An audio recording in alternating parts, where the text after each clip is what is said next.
Bonjour à toutes et à tous, bienvenue au salon électoral, ces rendez-vous incontournables qui reçoit pour vous les acteurs majeurs directs et indirects des élections en République démocratique du Congo. Notre invité est déjà là, nous allons l'accueillir pour l'introduire dans notre salon qui est juste derrière les salons électoraux. Et là, donc nous allons le prendre, il est juste dans nos murs. Alors, vous allez les découvrir ensemble avec nous, il est là. Bienvenue, Monsieur Eli. Très content de vous recevoir parmi nous. Alors, nous allons entrer.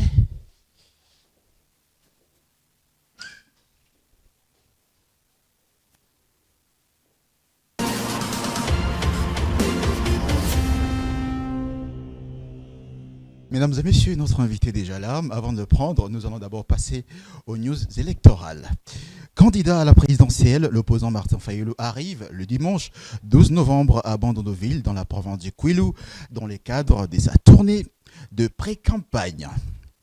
Les candidats présidents Constant Mutamba, de son côté, annoncent un meeting le 11 novembre au terrain Bouddha, dans la commune de Njili, à Kinshasa, capitale de la République démocratique du Congo.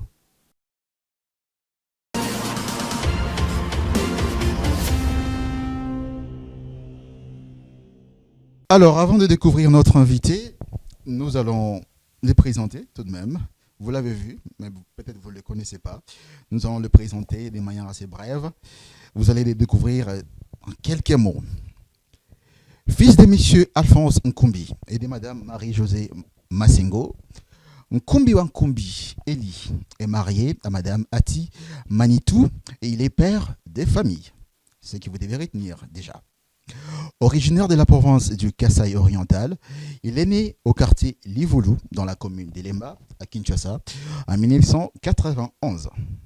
Chrétien, croyant du message du temps de la fin, il est diplômé de la faculté polytechnique de l'université de Kinshasa, en République démocratique du Congo.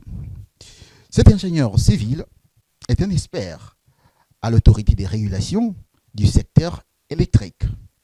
Il est assistant au collège politique et processus électoral de la présidence de la République démocratique du Congo. Il est également expert au ministère des Finances, ancien consultant à la Banque africaine de développement BAD. Il est membre du parti politique UDPS, les partis au pouvoir, depuis 2009. Initiateur du club Eli Nkumbi, Sen. C'est premier vice-président de l'association des jeunes professionnels, AJPRO, et candidat député national dans la circonscription électorale des Moamba et candidat député provincial dans la circonscription de Lemba à Kinshasa. C'est lui donc notre invité. Mesdames et messieurs, voici monsieur Eli Nkumbi. Bonjour monsieur Eli Nkumbi. Bonjour monsieur Orman. Comment allez-vous? Très bien. Candidat député national, candidat député provincial. Pourquoi? Merci Man pour l'invitation et merci à toute l'équipe pour ces beaux cadres dans lesquels nous allons échanger. Oui, Eli Nkumbi est candidat à la députation nationale au Moamba ainsi que candidat à la députation provinciale à Lemba. Et tout cela est fruit d'une grande analyse politique, on dirait même sociopolitique, de la réalité de notre pays, parce qu'à ce stade, nous nous estimons aussi capables d'apporter un plus de par notre cursus, notre expérience, non seulement en tant que citoyen congolais, mais aussi en tant que élite qui a traversé plusieurs niveaux, au niveau, je dirais plusieurs niveaux professionnels et même au niveau politique. Et cette réalité nous a fait comprendre une seule chose, que notre pays a besoin d'un nouveau vent en termes de l'incrémentation, de l'implémentation, je voulais dire, des projets ambitieux. Pourquoi? Parce que pour nous, à mon avis, notre pays reste en fait un éléphant endormi qui a besoin à ce qu'il se réveille. Et se réveiller, ce sera avec des projets ambitieux qui nécessairement, qui de manière impérative, auront de difficultés à être mis en œuvre du fait que ça va bouger l'ordre mondial. Et ça, c'est quelque chose qu'on a toujours exprimé.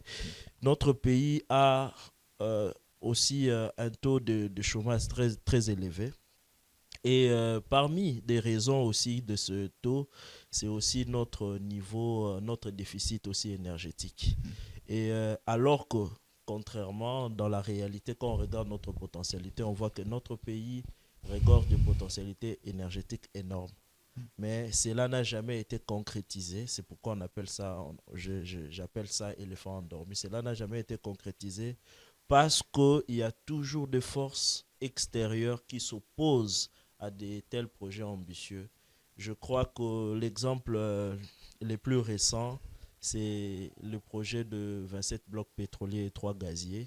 Nous sentons déjà que vous avez beaucoup, beaucoup d'éléments de motivation de votre candidature, de votre double candidature d'ailleurs. Mais le 20 décembre, c'est pour très bientôt d'ailleurs.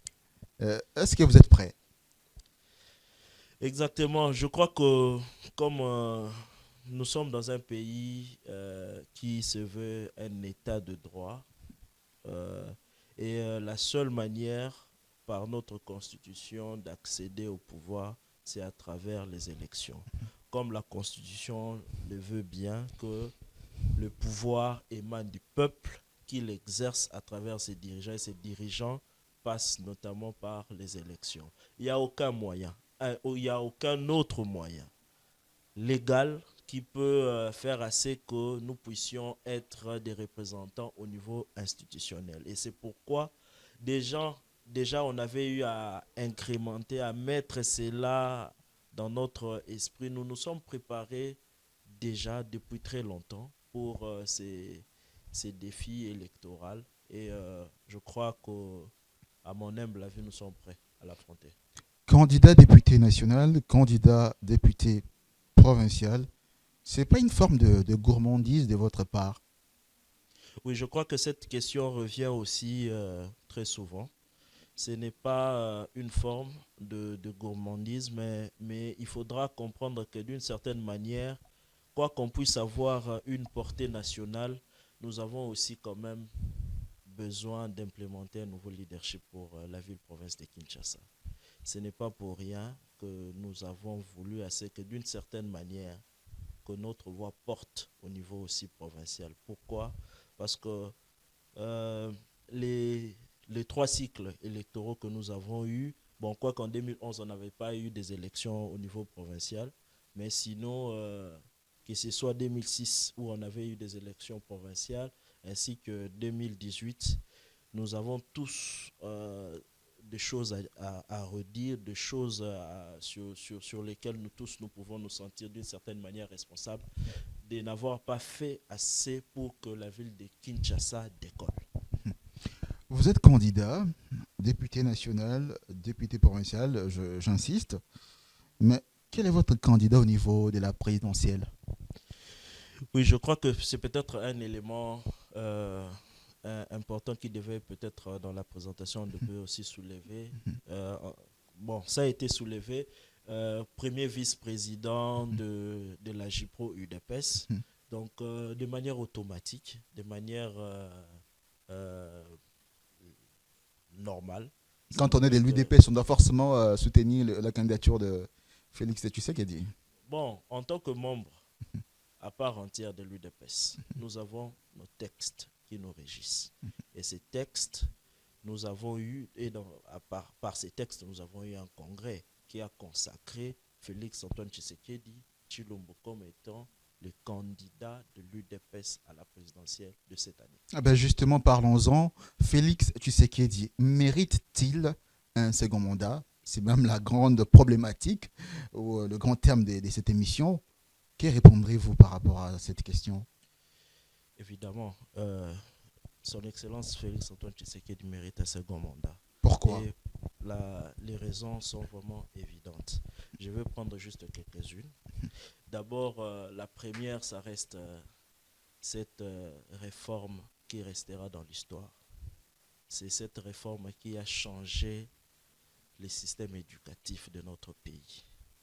Et nous savons tous bien, depuis 1980, les parents été obligé de prendre en charge l'enseignement primaire.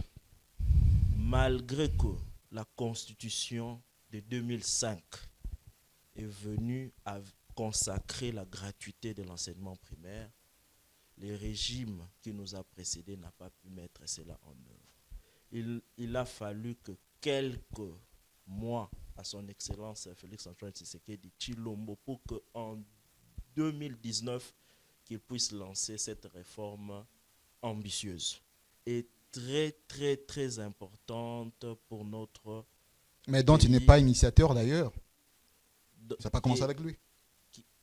j'ai bien soulevé.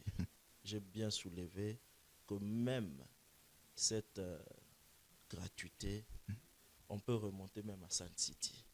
On peut revenir encore à la Constitution. Qui en parlait déjà? Qui évoquait cela? Mais c'est avec Félix-Antoine Tshisekedi Tshilombo que nous avons aujourd'hui cette gratuité et avec des impacts, avec un impact positif concret. Nous pouvons prendre d'abord les cas, si nous prenons le dernier rapport de la Banque mondiale, qui a relevé, je préfère prendre la Banque mondiale, c'est plus, si je prenais le ministère, vous allez dire c'est partisan, mais nous prenons une source extérieure qui affirme que la gratuité de l'enseignement a permis à notre pays de mobiliser encore plus d'enfants, à peu près plus de 3 millions d'enfants qui ont maintenant accès à l'éducation de base, à l'éducation, à l'enseignement primaire. Et ça, c'est vraiment une révolution. Je crois que ça restera même un héritage pour les régimes qui viendront plus tard. Pour ceux qui viendront après, ça sera déjà un acquis que son Excellence Félix Tshisekedi aura laissé à toutes ces générations futures. Certes, il est vrai que cette réforme avait beaucoup de difficultés tout au début, notamment en termes du fait qu'il y avait une grande mobilisation des enfants. Cela faisait que ça avait un impact sur la qualité. Mais on reconnaît aussi cette bravoure de notre mandat qui a voulu assez que même les enseignants qui sont des acteurs majeurs dans cette vaste réforme, leur condition salariale a aussi connu un impact positif. Je prends par exemple un enseignant qui en 2019 était à 168 000 francs, en 2023 est passé à plus de 500 000. Ce sont des chiffres réels qui sont même disponibles et qui peuvent être même vérifiables. Ça fait qu'aujourd'hui, là j'ai juste pris l'aspect gratuité de l'enseignement qui vraiment restera aussi quelque chose de très significatif, une réforme majeure de notre premier quinquennat, du président Félix Tshisekedi. Non, rien que pour ça, il mérite un second mandat. Il mérite. Il a fait mieux que les autres. Parce que il faudrait... J'ai beaucoup aimé aussi le rapport de la Banque mondiale parce que ça relevait aussi le contexte dans lequel cette réforme a été mise en œuvre. C'était d'abord, il y a eu Covid-19. Covid-19 est venu et est parti, mais n'a pas pu mettre fin à cette réforme. Mais au contraire, le gouvernement a encore pris des mesures tendant à améliorer la qualité de l'enseignement. Aujourd'hui, nous sommes en train même de parler des cantines scolaires. C'est des choses, des initiatives à encourager. Et si on pouvait encore intégrer à ça l'aspect PDL 145 territoires, qui aussi a apporté beaucoup de choses. Mais là, il y a boire à manger. A apporté beaucoup de choses dans l'amélioration du système éducatif parce qu'il y a beaucoup d'écoles qui sont en construction, beaucoup d'écoles déjà aussi qui sont déjà livrées dans certaines provinces. Et ça reste quelque chose de très significatif. Mais je voulais aussi, bon, comme j'avais dit, il y a plusieurs raisons, mais je voulais aussi parler d'un aspect. Lequel? C'est la liberté d'expression. Peut-être d'une certaine manière, aujourd'hui, on n'en voit pas, on a peut-être oublié d'où est-ce que nous sommes venus. Dans ce pays ici, il était une fois où il suffisait de marcher avec votre téléphone, où il y a des vidéos de Kamwena Sapo, soit des vidéos où on insulte l'ancien président, vous faites la prison, ou la nerf vous récupère. Ce n'est plus le cas aujourd'hui. Ce n'est plus le cas. Il n'y a pas de journalistes qui ne sont pas incarcérés. Il n'y a plus ce problème-là aujourd'hui. Il n'y a plus ce problème-là aujourd'hui. Les gens peuvent même dans des espaces publics discuter, parler librement, sans pour autant qu'il puisse y avoir de problèmes. Mais je ne voudrais pas qu'on ne puisse prendre certains cas de libertinage. Là, quand même, il est prévu quand même de mettre de l'ordre. Mais la vérité est qu'en termes d'ouverture, nous avons vécu, c'est là déjà l'entame du mandat, il y a eu cette ouverture. Quand nous voyons aujourd'hui un candidat comme Moïse Katumbi postuler, ça montre réellement cet impact positif du premier quinquennat du président Félix Tshisekedi. Mais il y a des cas de journaux tels que Stanis Boujakira qui est en prison et tout, dont on ne connaît pas l'issue. Bon, la procédure est en cours. Là, vous êtes tous d'accord avec moi. Là, vous êtes d'accord avec moi que la procédure est en cours. Et sur le fait que la procédure soit en cours, on ne peut pas porter un jugement. Nous sommes tous en train de suivre et nous voulons que justice soit faite pour chacun. Mais sinon, je voulais un peu insister sur cet aspect que quand nous voyons la candidature de Moïse Katumbi aujourd'hui, qui n'a pas été acceptée en 2018. Exactement. C'est qui n'a même pas pu fouler les pieds sur le sol congolais et qui a regardé ce pays-ci de loin et qui a même regardé toute la bataille électorale de 2018 de très loin, privé de passeport, privé d'accès au pays. Mais il a suffi de quelques mois pour Félix Antoine Tshisekedi pour ouvrir. Imaginez, peut-être on peut prendre ça comme étant rien du tout. Tout ce qu'il y a eu sur, tout ce que les gens ont eu à dire sur la CENI ainsi que la Cour constitutionnelle par rapport à la candidature de Moïse Katumbi. Aujourd'hui. Donc, selon vous, la CENI et la Cour constitutionnelle ont bien joué leur rôle, ont bien fait leur travail. Donc aujourd'hui, c'est une preuve de l'avancée ou de l'avancement de la justice en RDC.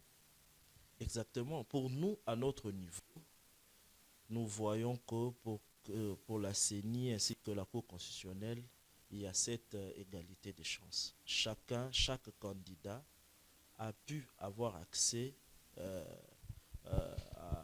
au BRTC qui était ouvert au niveau du siège de la CENI. Il a pu déposer en transparence le dossier. Puis les dossiers ont été publiés. Et même la Cour constitutionnelle a jugé encore mieux que deux autres candidats puissent encore être.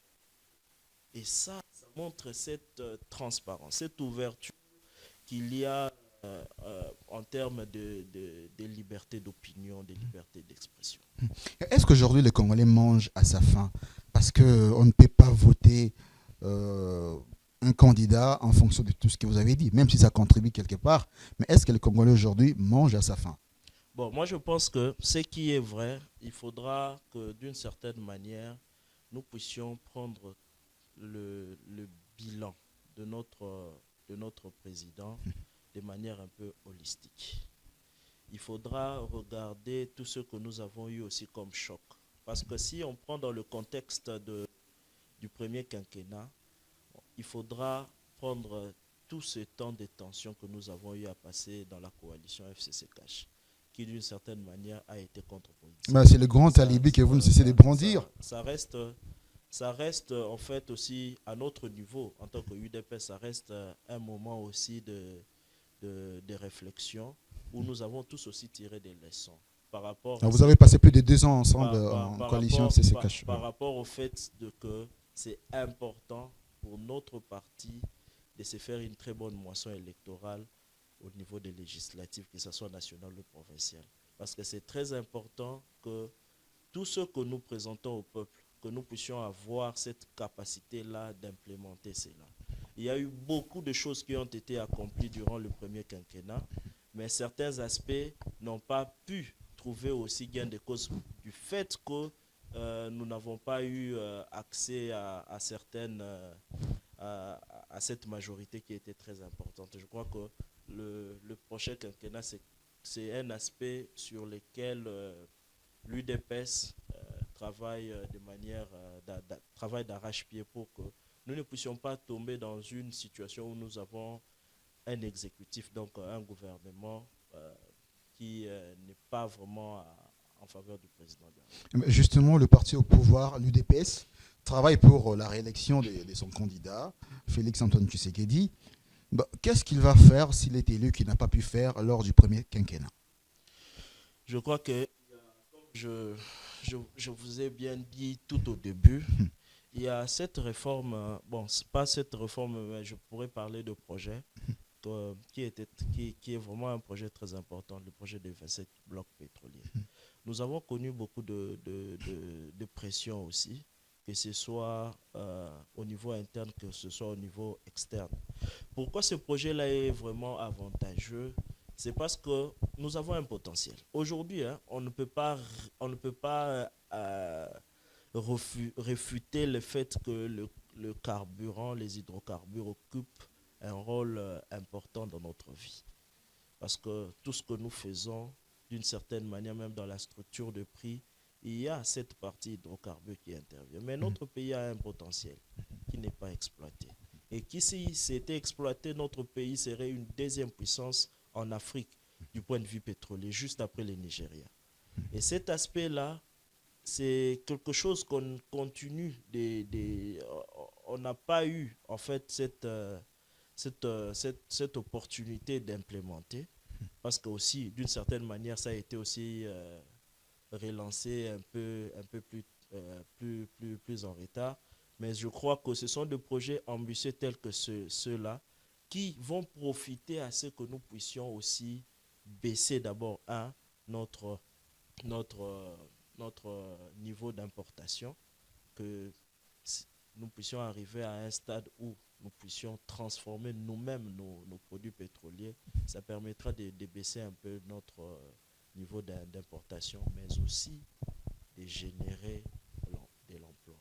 Parce que là, c'est un aspect important, parce que plus nous aurons aussi des usines, des industries installées ici dans notre pays, ça permettra à ce que nous puissions diminuer cette pression qu'il y a au niveau de l'emploi. Justement, l'emploi aussi, c'est une question majeure pour les Congolais. Je pense que la réélection de l'actuel chef de l'État passera notamment par cet aspect de choses. Il avait promis des millionnaires. Est-ce que nous avons eu réellement des jeunes millionnaires? Oui, je crois que il y a déjà eu une activité aussi que le chef a eu récemment à organiser avec les différents entrepreneurs. L'avantage en fait de ce premier quinquennat a été aussi cet aspect, l'aspect entrepreneuriat. Parce qu'en fait, il y a eu beaucoup de réformes qui ont été mises en place avec des fonds pour financer l'entrepreneuriat de jeunes. Avec beaucoup de structures créées, mais on sent c'est comme s'il y a une catégorie bien précise qui est privilégiée. Bon, je pense que à chaque fois qu'il y a une réforme qui commence, c'est la même réalité que nous avons vécu aussi avec la gratuité de l'enseignement. Il y a toujours des effets induits.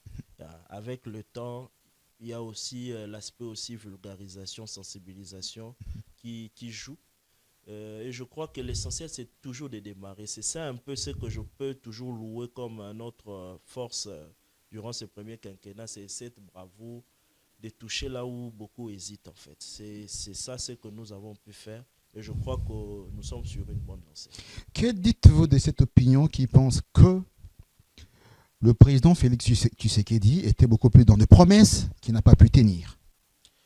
Non, je crois que là, c'est juste de la politique. C'est que quand les gens disent comme ça, c'est juste de la politique. En fait, il est vrai que le président de la République, tout le monde peut l'attester, et c'est quelqu'un qui a démontré une volonté manifeste. C'est quelqu'un qui a la volonté de mieux faire. Et les difficultés qu'il a rencontrées sur certains aspects, c'est vraiment plus ça la raison qui n'a pas permis que certaines actions puissent être menées jusqu'au bout. Mais je ne pense pas que ça soit une manière juste de promettre pour ne pas accomplir. Et quand nous voyons la gratuité de l'enseignement et certains autres aspects, on comprend que la volonté ferme est bel et bien là. Alors, pour qu'il soit réélu, il faut des stratégies, il faut une très bonne équipe de campagne. Il a désigné son équipe de campagne, un tandem. Comment l'avez-vous trouvé? Bon, sûrement peut-être je ne suis pas mieux placé aussi pour dire un mot sur ces binômes. Euh, Jacquemin Chabani, Acacia Bandoubola, Voilà.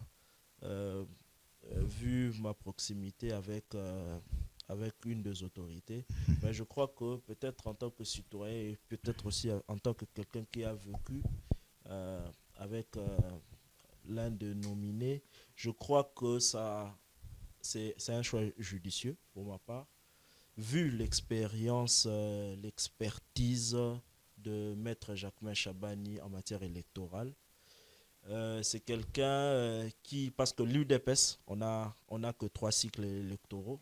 Euh, bon, ça sera notre troisième cycle électoral parce que 2006, nous n'étions pas Ouais. partants. Donc, Jacquemin Chabani, Maître Jacquemin Chabani fait partie de ceux-là qui ont eu des pestes durant ces différents Cycle cycles électoral. électoraux. Et en termes d'expertise, c'est vraiment une expertise avérée. Et je crois qu'avec ces binômes, nous pouvons être sûrs de mener une campagne bien planifiée. Surtout que nous savons que cette campagne aussi, ça se passe aussi dans des conditions climatiques aussi pas très appropriées. C'est la période des pluies. Et aussi, stratégiquement, je crois que ça nous permettra en termes de géopolitique aussi, de jouer aussi favorablement pour nous. Parce que là, déjà, ça met fin aussi à certaines rumeurs qui euh, tribalisaient les, les nominations du président. Je crois que ça encore, c'est une preuve euh, claire devant tout le monde, une preuve ostensible que le président de la République va au-dessus des clivages ethniques. Acacia Bandobola, ancien ministre de l'économie, et à Jacquemin Chabani, qui est patron de la centrale électorale de l'UDPS, conseiller principal du chef de l'État au collège politique et processus électoral du président de la République, et aujourd'hui co-directeur des campagnes électorales du même président, le président sortant. Est-ce qu'on ne pouvait peut-être pas trouver, ou le président de la République actuel ne pouvait-il pas trouver mieux que ces deux-là? Et pourquoi Jacquemin Chabani, qui a déjà plusieurs postes, ne pouvait-il pas laisser aux autres aussi les temps de pouvoir servir le pays aux côtés de Félix Tshisekedi? Bon, moi je pense que la question doit être mise dans son contexte, hein, parce que c'est qu'il faut voir la campagne électorale, c'est combien de temps? C'est un mois, c'est 30 jours. Si peut-être il faut prendre le temps de préparation, on ne va pas aller au-delà de 2 mois, pas au-delà de 2 mois et demi. Donc, considérer ça comme étant une charge supplémentaire alors que nous sommes dans une période électorale et les thématiques qui sont dont Maître Jacquemin Chabani développe, que ce soit au niveau du parti ou que ce soit au niveau de la présidence de la République, c'est vraiment des thématiques à caractère électoral. Donc, il y a pas en tout cas une surcharge en termes de fonctions, mais plutôt il y a plus une volonté de recourir à une expertise avérée. C'est ce que moi je vois dans le choix du président de la République. Alors, vous êtes initiateur de scène, comme je vous avais présenté au départ. Alors, c'est le 14 octobre 2023 que vous avez procédé à la sortie officielle du club Elinkumbi, scène, alors que vous avez déjà commencé à œuvrer bien avant la sortie officielle qui est intervenue incessamment. Est-ce que vous pouvez nous parler brièvement des objectifs et ce que fait exactement scène? Oui, il est certes vrai que nous avons eu notre sortie officielle ce 14 octobre 2023. C'était au terrain Elimo Santou, au quartier Livoulou, dans la commune de Lemba. Bon, il est vrai aussi que notre club, le club Elikumbi, que nous avons eu à initier en 2022, en janvier, a connu aussi beaucoup d'événements heureux en termes d'expansion, en termes d'épanouissement, surtout en termes aussi d'ancrage dans le Moamba, à Kinshasa et même à travers la République. Nous avons même des représentations à l'étranger. Mais l'objet, l'idéal que nous avons toujours bâti, c'est comme nous avons dit par notre slogan dans l'unité Rêvons Grand, c'était important pour nous de rassembler tout le monde. D'abord, ensemble, toutes les énergies positives qu'on pouvait trouver autour de nous, sans pour autant regarder tout ce qu'il y a comme barrière, comme clivage. C'était d'abord important de se mettre ensemble pour commencer tous à relever un peu tout ce que nous avons comme défi au niveau social, au niveau communautaire, et d'une certaine manière commencer maintenant à entrevoir des solutions capables de relever tous ces défis-là. Et en faisant cette démarche, ça développe en nous ce sens de solidarité que nous commençons à former, à représenter une même famille. Et pour cela, dans notre objectif aussi, c'était que quand on s'est rassemblés, quand nous devenons une même famille, les élections restent aussi un défi à part entière qu'il fallait aussi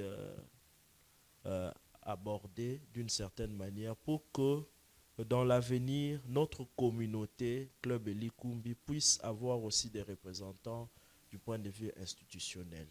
Et en ayant des représentants du point de vue institutionnel, cela va aussi permettre à ce que notre action communautaire puisse trouver vraiment un accent vraiment très pointu pour que les opportunités soient aussi distribuées, soient aussi profitables à ceux qui appartiennent aussi à notre communauté, même en dehors de notre communauté.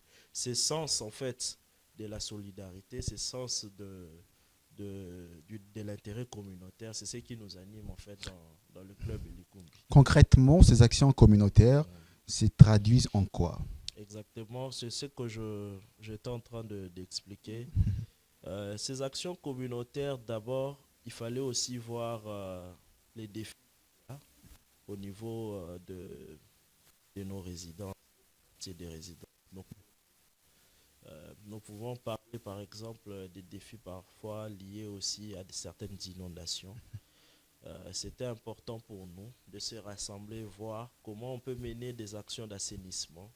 Au-delà de cela, comment nous pouvons aussi mener des plaidoyers pour l'eau, l'électricité, l'accès à l'eau, à l'électricité, et comment aussi on pouvait faire pour que certains d'entre nous puissent avoir accès à l'information en termes d'opportunités d'embauche pour ceux qui sont au chômage, et aussi en termes de facilités de crédit pour ceux qui sont aussi entrepreneurs. C'est un peu dans ce sens que nous évoluons et que nous comptons continuer à évoluer, même après les élections, en ayant des représentants à tous les niveaux. Parce qu'il est certes vrai, je suis candidat député national au Moamba, candidat député provincial à Lemba, mais dans notre club, il y a aussi ces intelligences qui sont candidats dans d'autres circonscriptions et à d'autres élections, notamment les élections municipales. Et nous comptons aussi dans cette expansion institutionnelle avoir une certaine représentativité, avoir des répondants qui feront à ce que l'action autrefois communautaire qui était juste en dehors des institutions s'étende, puisse avoir des répondants au niveau institutionnel, ce qui fera que nous puissions maintenant avoir des solutions, des réponses plus adéquates à nos difficultés, à nos défis que nous avons au niveau de notre société. Alors dans scène, vous dites, dans l'unité, rêvons grand. est-ce un simple slogan ou c'est vraiment un leitmotiv ou un état d'esprit? Oui, oui, je crois que ce n'est pas juste un simple slogan, c'est aussi vraiment un état d'esprit, parce que c'est possible, parce que nous avons toujours regardé et constaté, analysé. C'est la division qui a fait que beaucoup de communautés aussi ne s'élèvent pas. Cela se passe dans tous les niveaux. Et pour nous, quand nous avons débuté même cette expérience, cette aventure, ce projet de la communauté du club Elikumbi, c'était autour de 10 personnes, de 5 personnes, 10 personnes.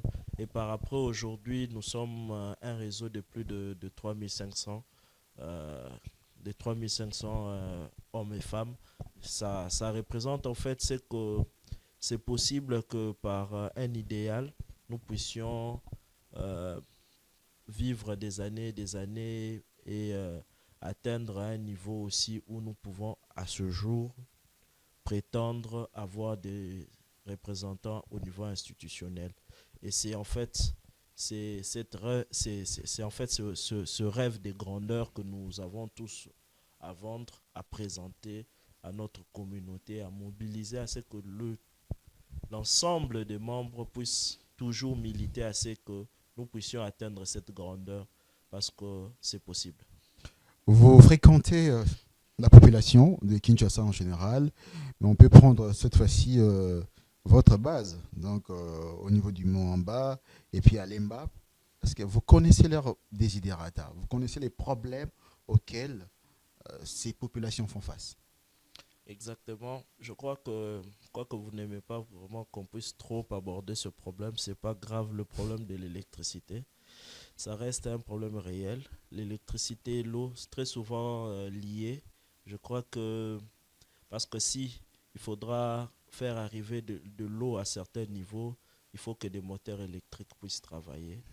Donc, il suffirait que nous puissions souffrir d'un déficit énergétique.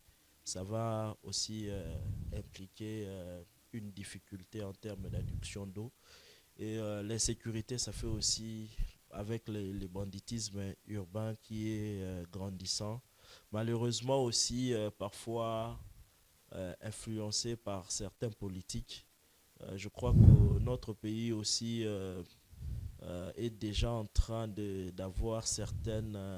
il y a déjà des velléités dans ce sens-là.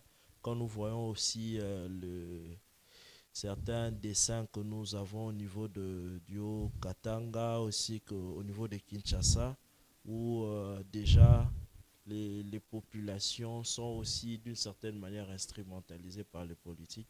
Ça reste une réalité, c'est cet aspect-là, mais il y a aussi l'aspect, surtout l'aspect emploi de jeunes, qui reste aussi une réalité. Parce que à mon humble avis, bon, pas à mon humble avis, mais nous savons tous que l'État ne peut pas engager tout le monde. La fonction publique, par exemple, les entreprises publiques, ne peuvent pas prendre tout ce qu'il y a comme chômeurs au niveau du marché de l'emploi pour les engager. Mais l'État a la responsabilité de créer des conditions, des climats des affaires pour que des entreprises, des usines, des industries puissent être créées ou soit puissent fonctionner dans notre pays. Et c'est là, comme on l'a toujours dit, ça passe par des projets ambitieux. Donc, ce serait important pour notre pays de finir avec le projet Grand Inga, concrétiser ce projet-là, parce qu'avec un tel projet, nous n'aurons plus trop de problèmes, nous n'aurons plus de problèmes de déficit énergétique. Parce que si nous prenons le cas des miniers, les miniers se plaignent du fait qu'ils sont obligés juste d'extraire, de faire de l'extraction et de ne pas transformer. Parce que pour transformer, il faut que les déficits énergétiques, il faut que les déficits énergétiques soient annulés. Donc il faut qu'il y ait une bonne offre énergétique, il faut qu'il y ait de l'électricité. Or, ça ne permet pas aussi du fait que si nous ne sommes pas dans la transformation, c'est notre pays qui perd. Ce sont des matières premières qui sont exportés de manière brute et qui nous reviennent ici avec de la valeur ajoutée à des prix qui sont vraiment intenables. Et une fois au C'est Parlement, vous allez essayer de c'est faire des important propositions. pour nous, c'est important pour nous Ouais. de faire avancer par exemple la loi Inga. Mhm. La loi Inga qui veut que les sites d'Inga, qui est un site très stratégique, puissent avoir un régime privilégié, c'est-à-dire une loi qui gère juste le projet Grand Inga.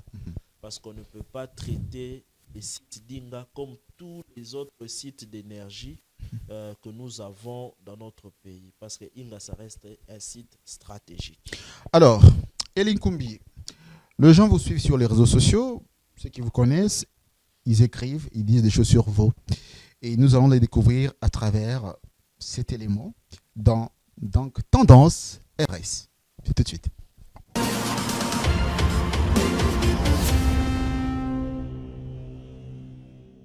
Alors, Eline Koumbi Wankombi.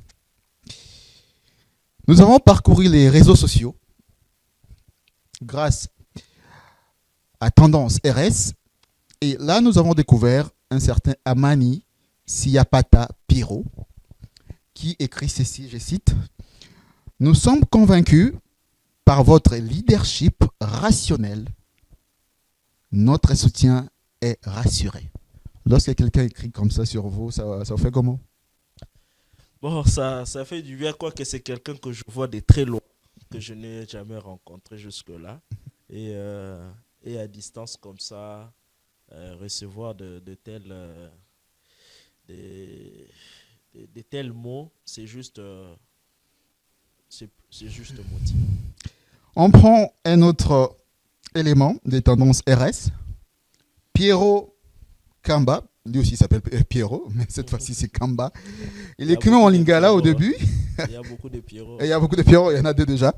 Alors lui dit, au Simbi Kissi, il y a plein boyer. Partout bas plein. À cette allure, tu auras 42 000 voix. Rendez-vous à l'hémicycle. Il a commenté votre descente à la base du quartier Mbuku à Kinshasa. Ah, je crois que bon, ce que je peux dire en tant que candidat, nous avons eu du chemin pour arriver à ce stade. Tout ce que nous pouvons dire, c'est remercier tous ceux qui nous ont soutenus, qui continuent aussi de nous soutenir et qui ont cru à nous deux dès le départ, cru à cette initiative, cette ambition. Et je crois que nous ferons de notre mieux à traduire tous ces efforts, toutes ces contributions en une victoire électorale le 20 décembre 2023. Dernier élément des tendances RS, cette fois-ci c'est un anonyme, on ne va pas citer son nom. Alors il écrit ceci, cher frère, vous devez d'abord chercher les Saint-Esprit, car un croyant du message du temps de la fin ne peut pas faire la politique. Ah ouais, je crois que des questions pareilles me viennent souvent aussi. Et je crois que quand je parle qu'on a fait du trajet, on a fait vraiment du chemin, ce n'était pas facile. Hein? C'était pas facile. Oui, je suis croyant du message du temps de la fin. C'est trouver du chemin et faire aussi assez que le mien, ceux avec qui nous partageons la même doctrine, puissent comprendre. Ça n'a pas été facile. Et c'est clairement établi. C'est parce que nous avons aussi eu à partager avec certains. Nous avons compris qu'il y avait aussi un déficit en termes de compréhension de certaines écritures. Ou soit les gens n'avaient pas aussi certaines écritures avec eux. Nous avons fait valoir cela aussi pour leur présenter, pour qu'ils comprennent aussi que le prophète William Branham souhaitait à ce qu'il y ait des chrétiens au niveau institutionnel et que c'était important que, d'une certaine manière, que le vote des chrétiens soit aussi des votes vraiment judicieux afin de ne pas regretter par après ce qu'on a fait comme vote. Eline Koumbi, nous allons vous permettre de vous poser vous-même quelques questions. Et c'est tout de suite dans L'invité s'interroge.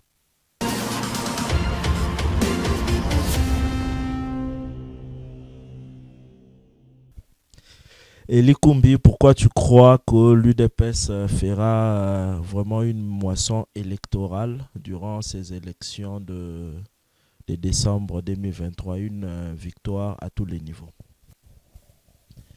Bon, je crois que l'UDPS fera une bonne moisson électorale, donc aura une victoire à la présidentielle et aux législatives nationales et provinciales, ainsi qu'au niveau municipal, parce qu'il y a déjà cette culture électorale qui s'est accrue au sein du parti avec la, la participation aux deux cycles électoraux de 2011 et de 2018 qui nous ont permis de corriger certaines erreurs qui ont été commises au niveau des législatives et qui fera que cette fois-ci, l'UDPS, stratégiquement, avec toutes les stratégies mises en place avec la Commission électorale nationale, la Commission électorale permanente du parti, la CEP, l'UDPS aura une bonne moisson électorale au niveau du Parlement ainsi qu'au niveau des assemblées provinciales. Et Likumbi, quels sont vos deux meilleurs souvenirs en politique? Je crois que je vais me limiter à un souvenir. C'est, je crois, la victoire électorale en 2018 de son Excellence Félix-Antoine Tshisekedi. Et je me rappelle encore ces instants. Je crois ça peut être la dernière fois où j'ai eu à crier à vive voix pour célébrer cette victoire quand on annonçait ça en janvier 2019. Je crois que ça reste un souvenir inoubliable pour moi. Tous ces instants que j'ai eu à passer en termes de célébration de cette victoire, surtout qu'on avait eu à militer suffisamment en 2018 pour cette victoire au niveau de la présidentielle. Ça reste un grand souvenir et une période qui a eu à mettre fin à beaucoup de mythes aussi au niveau de l'UDPS, selon quoi l'UDPS ne pouvait pas gagner au niveau de la présidentielle. L'UDPS ne pouvait pas devenir un parti présidentiel. Je crois que ça brisait tous ces mythes et puis ça reste vraiment le plus grand. Elikumbi, SEN, qui est une association, une ASBEL, peut-il un jour se transformer en un parti politique? Je crois que pour cette question, je peux dire oui ou non. Donc, ça va dépendre de tous ceux qui sont membres effectifs, de membres fondateurs, de ceux qui pourront donner comme impulsion à la structure. Mais je crois que pour l'instant, ça reste une association et nous sommes fiers de rester ainsi.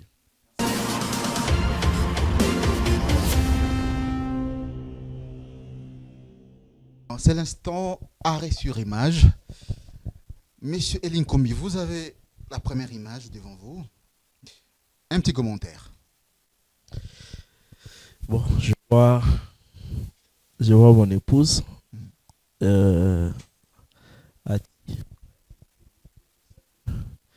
Et ma fille chérie, Auréole Kumbi, que je salue.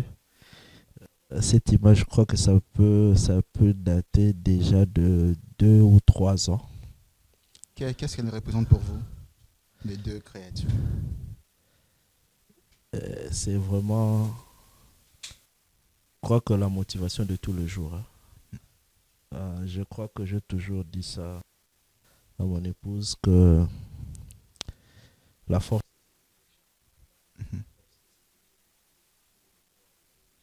surmonter de ces deux.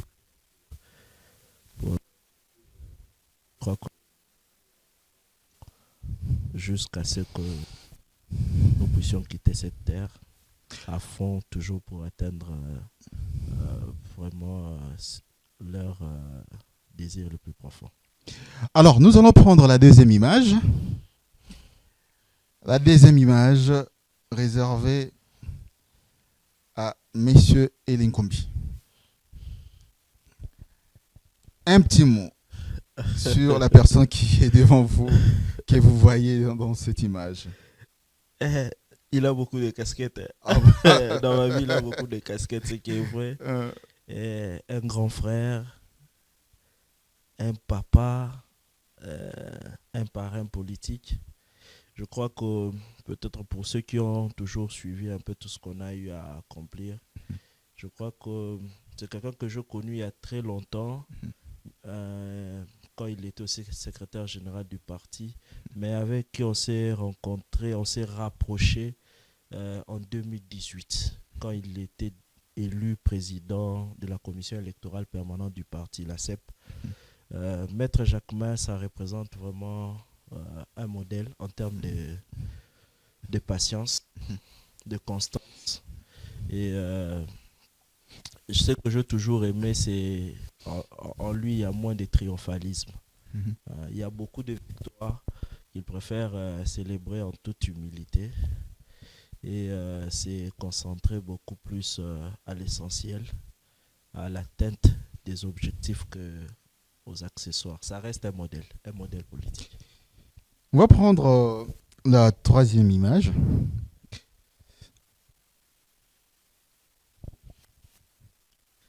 Le pasteur Barouti. Oui, je suis fidèle de Barouti Tabernacle. Mhm. Euh, je crois que